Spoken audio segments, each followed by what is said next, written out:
நண்பரே அவரை பிடிக்குமா பிடிக்கலையா நம்ம ஃபேமிலி நண்பருக்கு ஆன்சர் சொல்ல மாதிரி சொல்ல வேண்டியது இல்லைன்றது என்னுடைய கருத்து. ஏன்னா அவரை நம்ம அவருடைய ப்ரொஃபஷனாக ஒரு நடிகர் ஒரு என்டர்டெய்னராக நம்ம பார்த்தோம்னா அதை மட்டும் தான் நம்ம பேசணும். அவர் குணாதிசயங்கள் என்ன அப்படின்றதெல்லாம் கூட பழகிறவங்களுக்கு தான் தெரியும். மற்றபடி நார்மலாக தீனா, காதல் கோட்டை, காதல் மன்னன் இந்த மாதிரி படங்கள் டைம்லலாம் அவர் பர்ஃபார்மன்ஸ் பண்ணும்போது அவர் அஜித் விஜய் அப்படின்ற சூழ்நிலை தான் இருந்தது. ஸோ அவர்கிட்டருந்து நம்ம அதுக்கப்புறம் நாட்கள் போக போக நடந்த விஷயங்களை பார்க்கும்போது நம்ம கற்றுக்க வேண்டிய லெசன் ஒன்று இருக்குது. அதாவது டைவர்ஷன் இல்லாமல் ஒரு ஃபீல்டில் ஒரு துறையை எடுத்தாச்சுன்னா ஃபோக்கஸிங் ஒரே ஃபோக்கஸிங்கில் போனால் பெரிய ஆளாக வருவாங்க அப்படின்னு.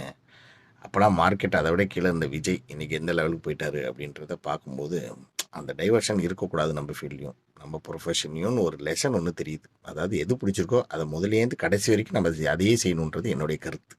நன்றி.